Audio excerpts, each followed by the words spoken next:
Hi everyone and welcome back to the Uncomplicated podcast. And in today's topic, we are going to cover on something that we often discuss, especially because it's all about mental health. It's about the emotional toll of being there for others. And whether you're a friend, whether you're a caregiver, a podcaster tackling heavy topics,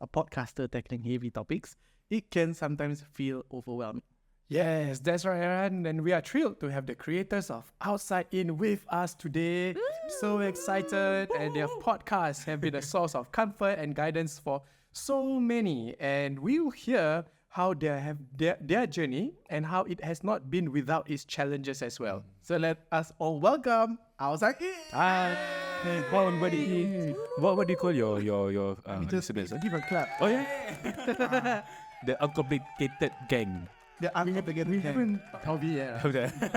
We haven't talked about it. Yeah, I think it's good. It's complicated to think about it. Yeah, so hello everyone who's listening. Thank you so much. Firstly, Rehan and Haikal for inviting us to your podcast. Alhamdulillah.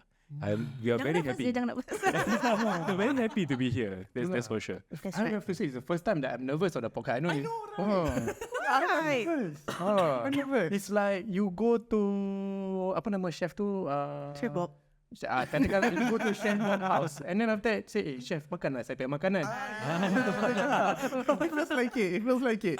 It feels like as if we are actually serving. We are, interviewing really important people right here. So Mashallah. it's like macam. Yeah. It's okay. But I just want to say that for first and foremost, I'm really happy that you guys agreed to be on board. Secondly, is because you guys not only have been really helping a lot of people out there, but you guys also help people who are like us, the starters.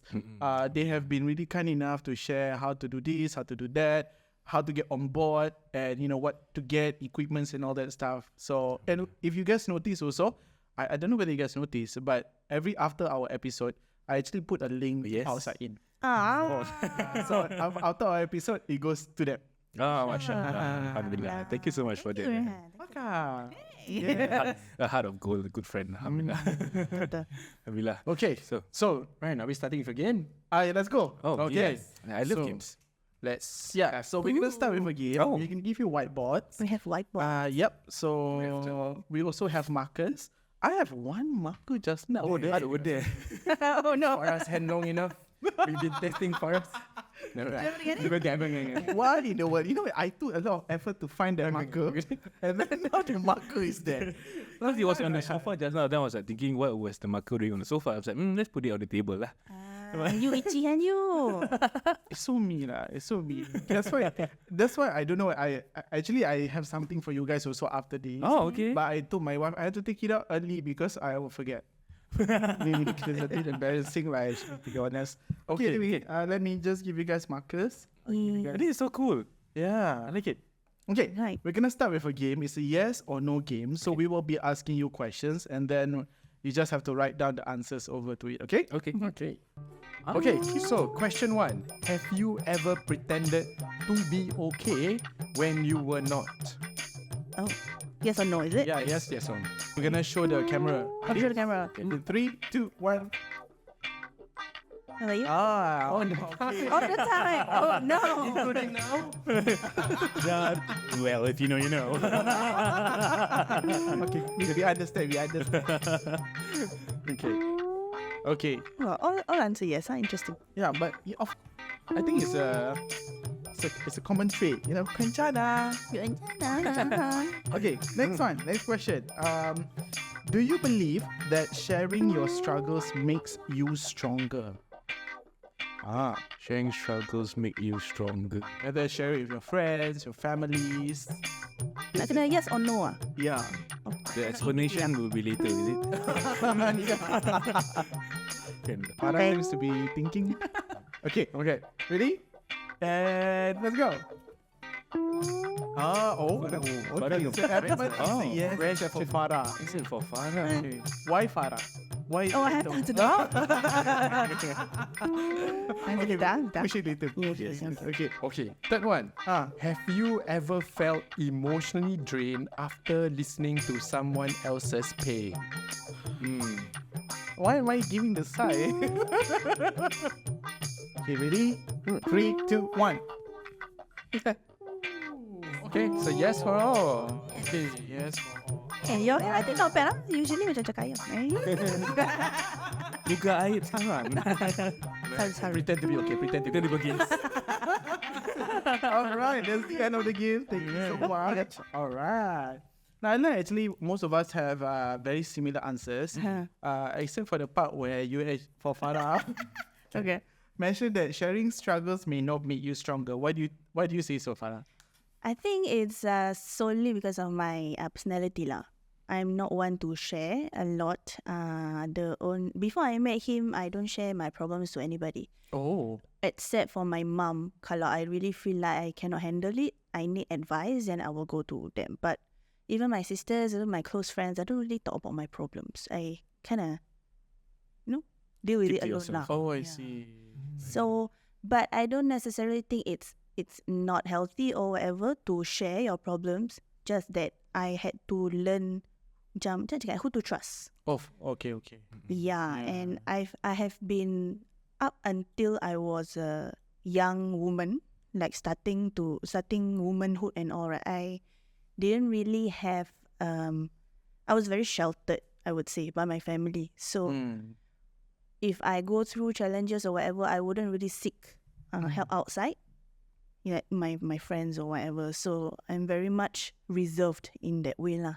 And I would say it shows early on in our marriage about how for Farah, who is, when she's faced with any adversities or any challenges, she will keep to herself. And then and as a husband, I would notice changes in her behavior. But she won't. When I ask her, she's like, nothing. It's always normal. Like I'm fine, nothing, normal. But that's how she is as a person back then. But now, alhamdulillah, she's a lot more vocal about whatever that's bothering her. Now I'm better. Okay. Interesting, you know. Your husband, we run a marriage podcast for a reason. On the other hand, I think Yan is more of the open vocal person. Yeah, I'm an open book. So you Obviously. always share out your stories, especially with Farah when you first met. Yes, because I feel that naturally I come from I wouldn't say a background of problems, but I made a lot of bad decisions in my life that requires a lot of problem solving after that. Yeah, so naturally when I met Farah, because we've been through different stages in life. We met different people. There are people that you share your stories or you share your problems, and then you get insulted for that. Oh, You get belittled for sharing it around, right? So there was a point in time I didn't share at all, because that goes to the first question just now, where I pretend that I'm okay. I was like that for a long period of time, because each time I share about something, they Get tend judged, to I don't just get judged, I get made fun of. Yeah, and then that made me weak. Yeah, but with the right person in my life right now, it makes me stronger. Yeah, it makes sense, because if you see just now my answer was yes with a question mark. That question mark, actually, to me, when I was thinking about it, it depends on who you are with, Same because here. it's not just about sharing it to other people. There are some people that if you share, you will get that support, you will feel stronger, you feel more energized, more encouraged. Yeah. But then will be some people, we've spoken about this emotion deprivation, like, why you feel like that? Nothing, why? You just confess everything. Then you feel, then not important, Yeah. how I'm feeling. So the people around you actually plays a part. So I think that also could have helped in To Farah be- opening up. Yeah. But yeah, Sure. you see me open up, you also feel like opening up also? Usually, maybe it stems from my childhood quote. When I was younger, I was a very mischievous kid. Like my mom always tells me stories about how my auntie kan. Like for example, my auntie dia suka buat kuih tart. Dia selalu macam ambil orders like buat kuih tart and all. Then I will be there. Dia dah buat the thing, right? The yang pineapple base. tart itself. Yeah, the Oh, base. the base, okay. Then I will like pitch it. Yeah, I was that mischievous. And then when I go out to shopping centers or what, everything I want to touch. So my sisters and like my cousins all macam annoyed by me. So when I went through puberty, right, then my personality changed like 180 degrees. Oh. I was very withdrawn, very shy, very quiet. Then my mom and my sisters, why you like suddenly like so They call it macam malu tak kena tempat ni. But because before that I was this macam like bubbly She and was like, the little electric kid that runs around. Suddenly she mellowed down to become the soft little one. The Yeah. buzzing bee The turned into buzzing. a daisy. She was a bee, now she's the flower. So in retrospect lah, I think I don't know. In retrospect, maybe that was kind of the reason why I become withdrawn. I feel I don't want to burden people with my energy and with my making so much problems, like pecahkan barang and all that. So when I went through puberty, it was kind of like, okay, let me just keep to myself. Okay. I don't want to annoy anybody. Yeah. Okay. So talking about opening up, talking about emotions, right? Maybe Yan, you openly shared with your listeners, with people about having experienced depression before. Yeah. Can you take us back to that time and what are some of the challenges that you faced there? Okay, so of course, for one, I didn't go to professional. I didn't seek professional help for that. So I think it puts me in a situation. Maybe I'll just go back to, I wouldn't say with the root cause of it, but more of how I behaved around people. When during that period of time, I was everything in my life was going bad. Like my finances was bad. My relationship is toxic. I had a lot of I was being made fun of quite a bit. So I think even my job was on the rocks. Yeah. So it was what is it on rocks? Rocky. On rocks salah sikit. It was rocky. Shake and not stir. Which rocks? Yeah, sorry about that. But yeah, so yeah, which reminds me of the episode that we had together.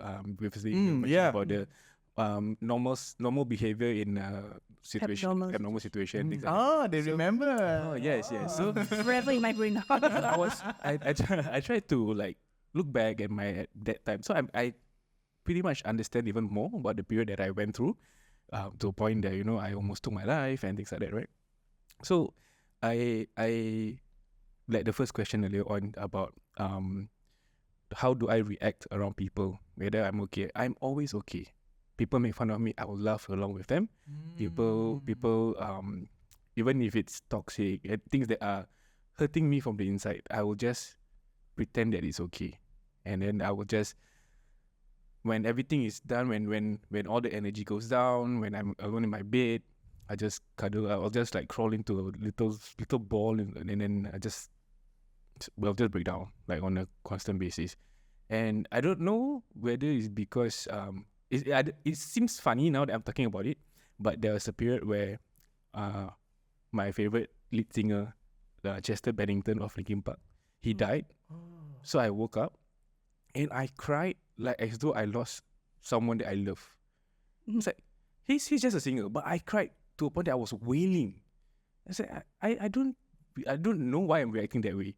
That's for one. And then it went on for days. It's like, so now when I'm looking back at it, it's like, who is he in my life? Other than he's a singer, right? But then I remember that probably because the situation around me was all filled with negativity. And then this one factor, something that I always look forward to, their songs and whatnot. Yeah. Suddenly his voice is no longer around anymore, in a sense, right? So a sense of loss is there. So when everything is, it felt like that particular moment was where my body just, or whether my emotions just started to flood out. Yeah. So that was the period where every little thing caused me to think negatively about everyone else. Yeah, like they're out to get me, or whether I'm not heard. Yeah, so basically it was on the brink of like I give up on my life. It was like a period where you needed someone to understand you, but you just didn't feel understood. Yeah, even maybe that's for sure. And then at the same time also, like, I mean, I do know of my family that they give me advice and whatnot, but it's because of certain situations that I choose not to leave this negativity probably because of comfort. Right? I've been in that situation for maybe about 5 years. So it's like my comfort zone in a sense. I'm comfortable being treated negatively. Yeah, so that's why I mean, I know they are there to help me, but no matter how many advisors, how many hands are trying to pull me out of the hole, I didn't grab those hands. Yeah, so that's when, it went down the drain lah. Basically, my life, everything was. At that very point of time, did you know that you were actually going through depression, or did you felt like it was just a normal day in day out? I it felt normal. It felt normal to just wake up feeling like I rather just die. Yeah, like yeah, to a point that I feel that I don't see a worth in living anymore. Like suddenly I'm like really putting myself in the situation again. The emotions are starting to come back. But it's quite I would say you just wake up and then you don't have anything to look forward to. I don't have a job that I love. I mean, of course, yes, I have family members, but I hardly see them because of the situation that I'm in. And then I am constantly being belittled. I don't feel a sense of achievement. I don't feel a sense of appreciation. And to me, that is like, okay, let's just live another day. Yeah, that was how it was. I don't know whether that would be classified as depression, but thinking back, when I tied the thing around my neck and things like that, it was the moment where I knew that I wanted to give up. Yeah, but yeah, I think Allah saved me lah. I mean, I'm not doing any diagnosis, but I can hear some of the symptoms of depression there. Some of them like that hopelessness, that low mood, the thoughts of harming yourself. So yeah, this would be some examples of the classic symptoms of depression as well. Yeah, it sounds like it. Just like it. Yeah, but I'm glad where I am now. Those are lessons for me, this for sure. But and so what were some of these key turning points that helped you get out of these dark times? That quite I would say it's quite a pretty cliche thing to say, but I feel that it is very apt for me lah, because number one, when I pull myself out of one of the main negative situation in terms where I left the relationship, that kind of lifted a huge burden off my shoulders. That's for sure. That's the first biggest factor. And then my sister's family love, my friends that I thought was, they made fun of me and whatnot. As much as they did, they were there. Yeah, but let's not go into that lah. But generally, it's the support that I got from my mom, from my sisters especially. The two of them were my pillars. They ensured that I was okay, especially after they found out that I tried to end my life. So they constantly check up on me and things like that. And to the point that I never felt so close to my sister prior to being in this whole situation before that. But after the incident, it felt like I cannot live without my sisters anymore. Yeah. So that is I would say, one of the biggest things, pulling out myself out of the relationship, having emotional support from my sister, and alhamdulillah, meeting her. That's the biggest, one of the biggest turning point, because I've never met someone that supported me despite being at the lowest. Yeah. So when I met her, I had nothing nothing to my name basically, but she accepted me for that. Can I say that emotional support that you're saying and so on, it's not that these people are there, they help you solve your problem. They didn't. It's just that sense of connection and feeling that people actually care for me. Yeah. And was that enough? That was, surprisingly, it was to know that, because previously, I felt disconnected with my sisters. I felt being underappreciated. I felt being made fun of all the time, right? But now that all those things are away, and then my sisters are just asking, Abang, want to go out for makan? Let's go watch a movie. These kind of things. So I know that, they're looking for me now. But previously, I'm always trying to vie for attention, perhaps. But now I don't have to as much as I thought I needed. But they being there, telling me that they love me and they need me in their life as well. It gives me a sense of responsibility as the eldest brother as well. And then meeting her also, of course, apart from the puppy love in the start, whatnot. Little love it things. But being with her, getting to know her, kind of gives me that idea of that I have a purpose in my life. Yeah, the sense of purpose. Yes, that's it. Sense of purpose in terms of wanting to make my life better because she believes in me, despite me telling myself that I was useless. Yeah. So far during that time, do you play that role of supporting him through that emotions as well? I tried my best lah, because for me, my circumstances and my upbringing was a little bit different.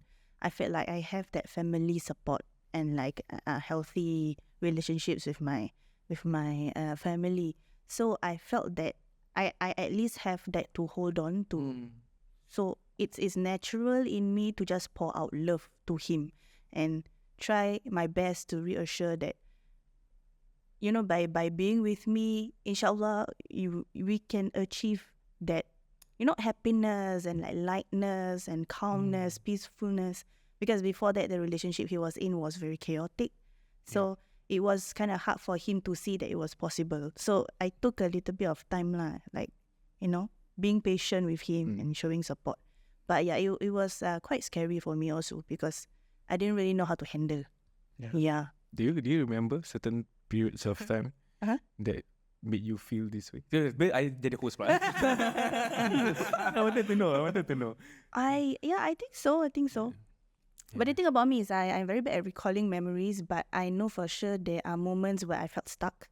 It was like, I love this person a lot and I want to show him, like I want to hold his hand and like pull him out, but I feel like he wasn't quite there yet. So it was kind of like a limbo lah. But at the end of the day, I feel like, I don't know why, I was scared, but I still wanted to do it with him. Can I just try to understand? Because when you say you hold his hand and want to pull him out, but he was still in the limbo. But so what you did was just to continue to hold his hand until he was ready. Yeah. Because a lot of people, when they trying to support someone with mental health issues, especially with depression, they'll be thinking that if you do this, then okay lah, right? If you leave your partner, you'll be fine. You pray or whatever, then you'll be fine.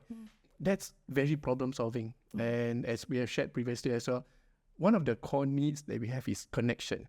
And when people are struggling with depression, they need that connection. So when you're just being there with them, holding the hand until you are ready, that is enough, because your role will be to support. But the action that is being taken forward is still up to that individual to take it. We cannot force the person to do something that they are not ready to do.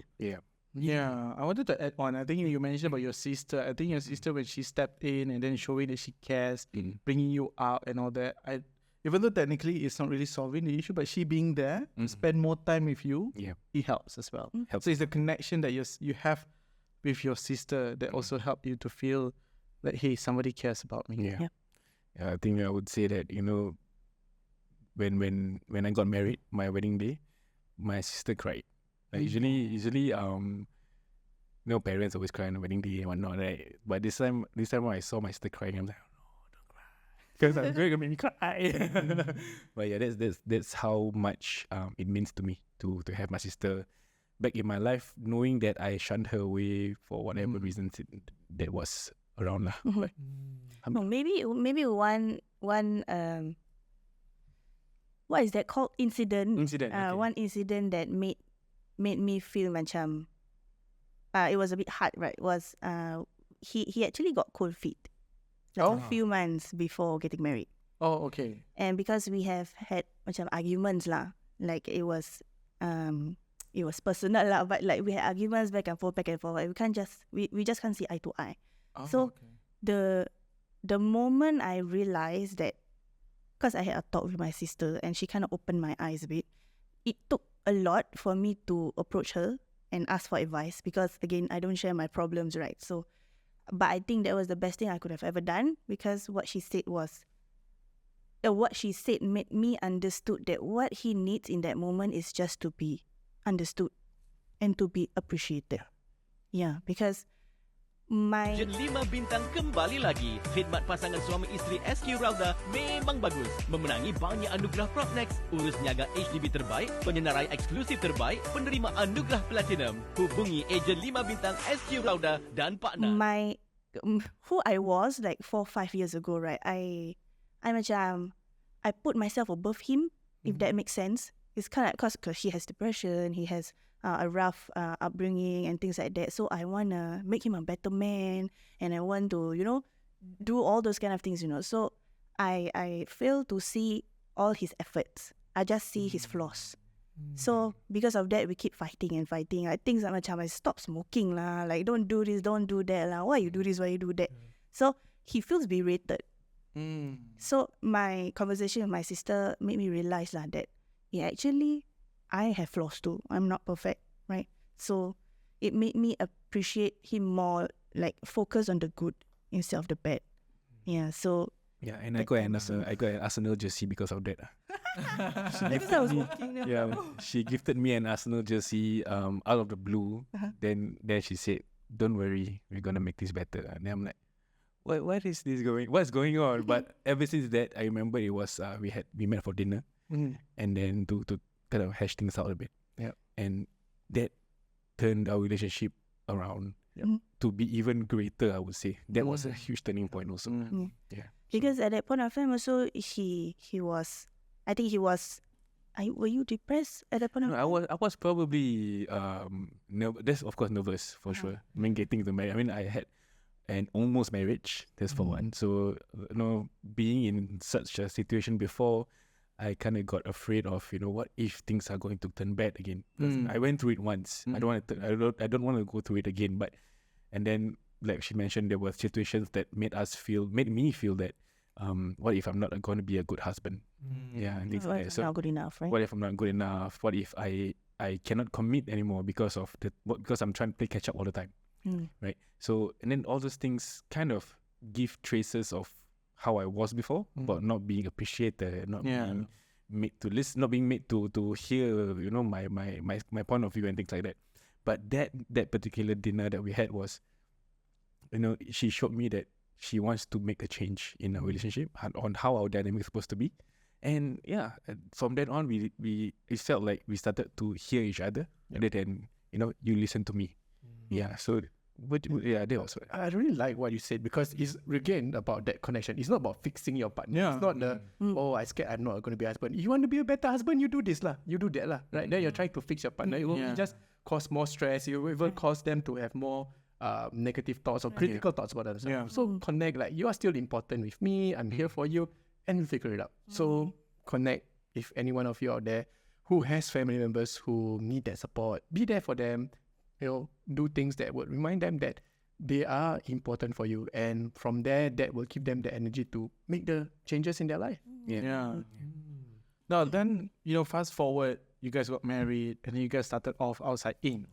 Yeah. And Outside In is right now, I believe, one of the best podcasts out there Mashallah. in the Malay education infotainment, I would say. Infotainment industry. And you have helped so many souls. And I think because of the stories that you went through, whatever you went through, somehow you can relate with the stories that you hear. Now, we want to touch on that because how does it, while you listen to all the stories, while people actually come to you and then they, let it out, did that take a toll on you? In terms of your emotions? I think him a lot more than me. Yeah, I mean the episode that I had with Raihan Yaakob for the first time. This Raihan. For me, Behind the cause. But I would say yes. Of course, being in as a role of a host or a moderator in any conversation, when I hear stories like that, generally even during the recording of the episode itself, I'll be emotionally affected, more so as compared to her, because I feel that I put myself in their shoes one too many times lah. and because I went through such a situation, I went through a lot of different emotions, different phases in my life. So when certain things the guests share, I feel relatable, and then it kind of let's say to say they feel depressed because of this, they feel upset because of family members and so that. I feel it too, and then as much as I may be out of the situation, but the moment the guest leaves the house, I will just crash to a point that I will just be quiet on my phone. Sometimes I don't even use my phone. I'll just like stare in the ceiling and like, what just happened? Yeah, and she'll be fine. Sometimes she'll be fine. Fine, but As compared to but I get very tired because I see. as much as it's not my story, but I felt the emotions, and of course, listeners like to hear these kind of stories, right? But yeah, it puts a toll. It takes a toll quite a fair bit for my emotional health, lah. But for the sake of trying to bring forth knowledge, experiences, so that people can learn from these situations, we still do it, lah, as much as possible. Yeah, but nowadays we realize that we do have to take a look at ourselves to ensure that we are okay. So how do you cope with these emotions from both of you? For me, like he said, she is usually more affected than I am, right? But I find it very interesting because before, like maybe I would say 2-3 years ago, I cry very easily. I get very emotional very easily. I get affected. I'm very sentimental. But I don't know, since I started doing the podcast, right? macam different lah. I don't know why, because maybe content. I honestly think it's because whenever we have an episode, right? Certain topics like for Raihan, that was the first time that I cried on the podcast. Yep. That was the first? That was the first one. Oh, serious? I think I cannot take it anymore. I really felt it lah. But for the rest, most of the rest, I feel like I was focused on work, focused on asking questions. I try to listen to their stories as much as possible, but the way my brain works is just macam, what question do I ask next? What questions do I ask next? Yes, but I do feel affected also. Like some stories, specifically if it talks about mothers. I have a very close relationship with my mother, and like macam the two people that when I think of, like them living like death or whatever, right, is my mom and Yanto. Like I can cry. So whenever people share about their mothers or like losing their partner in an accident, kena lumpuh, Coma. Paralyzed for life. Yeah. Those kind of story really makes me emotional. But what we do usually after that is like he said, we would take like maybe 5 to 15 minutes just sitting down there and just like absorb, try to try to bask in the emotions first. But usually after that, then we will macam talk about it. Yeah. Yes, we talk about it. We'll talk about whatever. I mean, of course, yes, we talk about the episode, and then we talk about what would we be doing if we were in their shoes. And then we kind of like, of course, we give thanks to Allah that we are not in certain situations, but we at the same time, so we find it helps that we talk about whatever that they went through. To ensure that, okay, if let's say it's a negative thing, something that we should avoid, then we talk about it and say, okay, what are some things that we can do if it falls at the front of our doorsteps? So that kind of prepares us mentally for certain things, but at the same time also. But sometimes maybe the story talk about there was this particular guest who talks about the husband getting into an accident and then falling into coma. So I asked him lah, sell your bike. No. I was like, hey, if it happened to me, then how? Then we will be like, no. There will be like a crashing out session.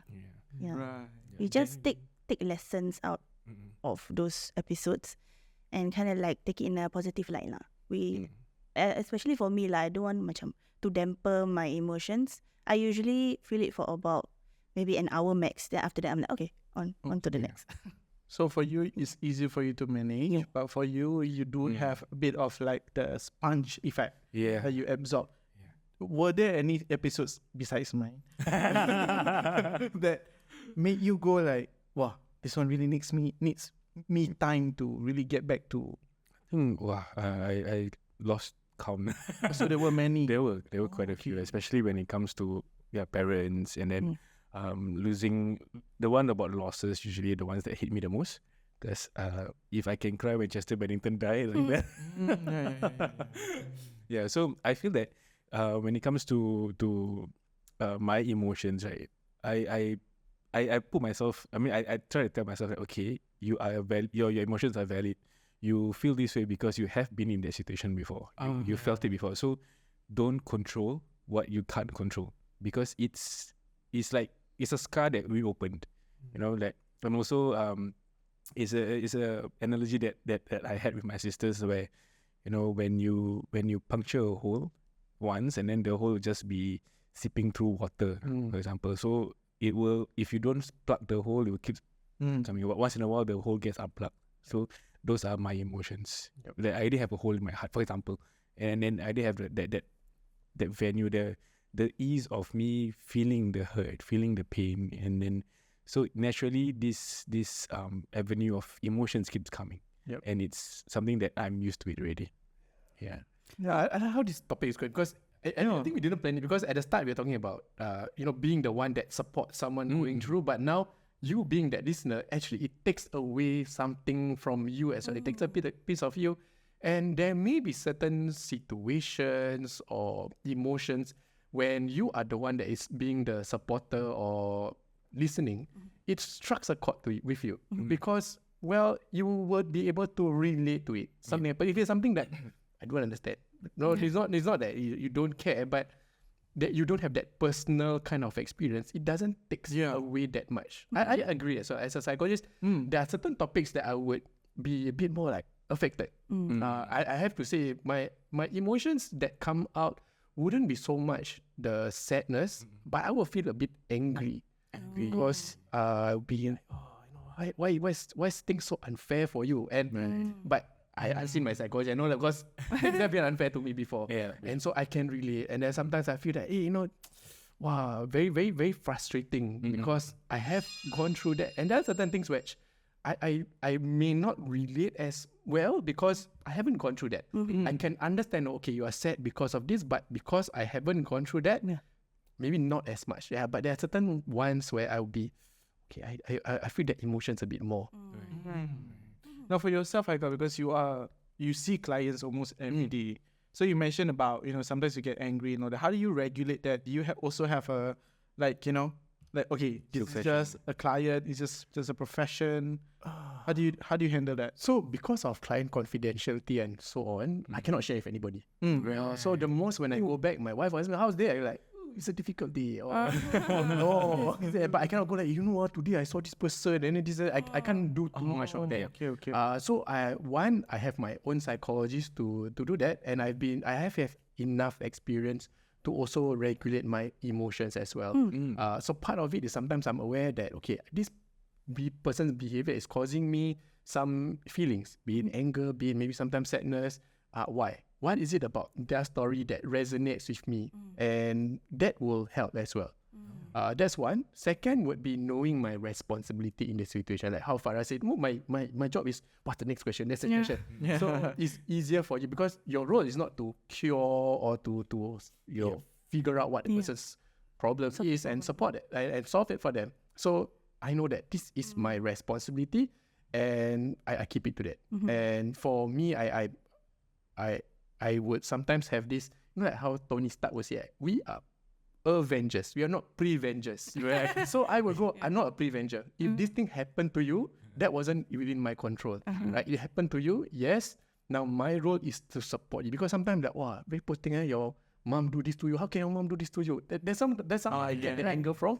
But I know that, okay, this has already happened. My role is to support with you and connect with you now. Right. Okay.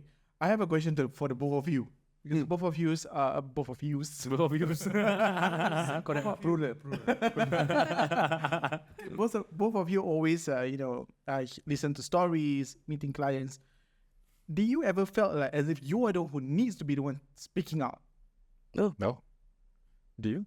You get what I mean? Because you're constantly listening to stories, and there's emotional build-up that you kind of like, I need to speak to someone about this. Yeah, definitely. So one is I can either go to my psychologist and talk about it, and if it's not client related, then I'll speak to whoever that will be able to meet my needs for connection. And for me, that will be my wife lah. Like, hey, this thing affair, and I think we have quite good frequency as well. So she will understand how I feel and so on.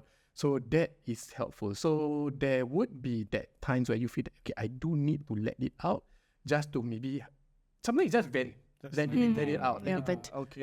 But sometimes it's also about, hey, what do you think would be the way to deal with this? If it's the right thing, so someone to also bounce off that ideas. That's for me. Right.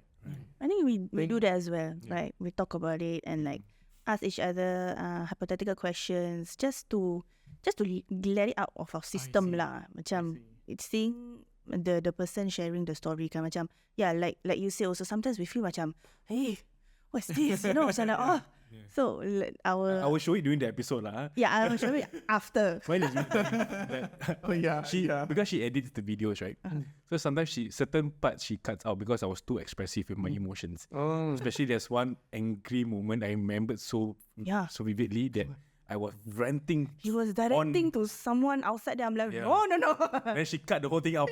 It was a good 5 minutes of me scolding that person on TV on camera. I was that pissed off because it was more towards abuse. So I was very mad about that. She cut it out because it was that's too direct. Reminds me last time where I was, during COVID, right, we were wearing masks. So wear mask, I can do whatever. Then when stop having that mask, right, some of my clients actually caught my facial expression. Oh, no. Because for example, they say that, I do this, maybe they did something stupid, to maybe get the attention of their partner. Then I got the like, in your face like that. Then I actually responded, oh no mask, no.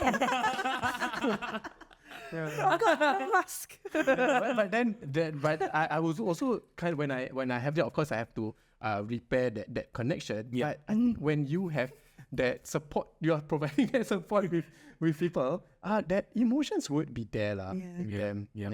So it is something that's normal as well, right? Are you okay? So then, just imagine if I can give all the reaction. Imagine me. You could be the psychotherapist. You will be the pitching partner. Really? What? No. I know, right? Different kind of connection that you mentioned. Yeah, but I like hearing this because as a listener myself, sometimes I get angry listening to the story. And actually sometimes when we talk to friends about, did you watch this episode of Outside In? I felt angry about it. Like certain episodes did make me angry, like you mentioned. Either we speak to a friend to find their opinion and they kind of let it out. That actually help to also regulate your emotion. And actually there's one episode where we did with one of our guests where I cried. Yeah. Is it? It's not out yet, right? As of now, No, maybe yes. It's not out yet. Yeah. As of now, I don't think it's out yet. But okay, I'll cut this out. But when I was editing the video, I cried again, and again, and again, and then to the point that my voice is like, "Are you okay? I just had to cry. I'm so sorry." But it's in a way I regulate my emotions and kind of like just let it out. You don't keep it in. Then it helps me feel better. If I were to keep it in, then I might feel sad for the next few days. So it might affect me somehow. Yeah. Pent up emotions. Yeah. I can be psychologist also. I mean, that's been a dream of mine to be able to counsel people. Not counsel people, but that I feel is my way of giving back to the community in a sense. If I can find a way, that's through Outside In is one of. I think that's you found that way. Really. Yeah. Sure. I'm doing like one client per day. No, like one client at a time. I think you're at the same time doing more in a day. I think I just want to share this lah because it recently, right, we have only been providing a platform on podcasts and things like that, right? So people come and share their stories, but some of the people we don't really know them personally. But recently there was somebody who actually came up to us and opened and bared their soul and talked about their marriage and things like that. And then I saw Yan taking the role of taking the role of a psychologist lah. I was counselor. Then I just looked at him with a different lens altogether, macam, whoa. Like, I feel like at that point of time, my image of him kind of altered a bit. Macam, wow, who is this? My husband. But also we left that house macam thinking, damn, did we just save a marriage? Like, and that feeling that we got was very macam, mashallah, very, very fulfilling lah. I mean, we left feeling full. Hearts are filled lah, basically. Yeah. So yeah, I guess comes with experience also, maybe. Maybe I want to add that on, because I think through whatever you've done so far, plus what you have gone through, it's somehow or other, I think the stories that you've heard even concretize the marriage that you guys have, like to learn more things from those people who shared the stories.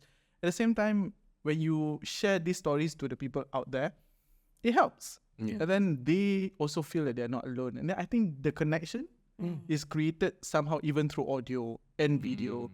And then it creates a rippling impact. In fact, I think I've mentioned to you guys on WhatsApp earlier on, while I was at Twilight, someone actually came up to me and said, I've watched your videos through Outside In. And then after that, he resonates with the episode. And he shared his story with me. Lukman. Is it Lukman? I mean, there's one. I think so, yeah. Then he shared his stories with me, and then I felt like, oh, if you can open up yourself to me, who is a stranger you met on a platform, on a podcast, then it makes me feel like I've done something for you. Right. But then at the same time, I hear his story, and I try to give him a bit of hope at the same time. So we did have a connection, and it's amazing how an episode can create a connection. From one to another. So for that, thank you and well done. Yeah, Alhamdulillah. Thank you too. You changed our life long. So. I'm feeling a bit. And I actually like that we have this conversation, because somehow rather than whatever that we absorb in terms of all the stories and all that, we kind of share it here in this episode in a way where we understand that we are doing this to help others. At the same time, we are also emotionally regulating ourselves to feel that we're not alone. Yeah, definitely. Yeah, right. I feel good.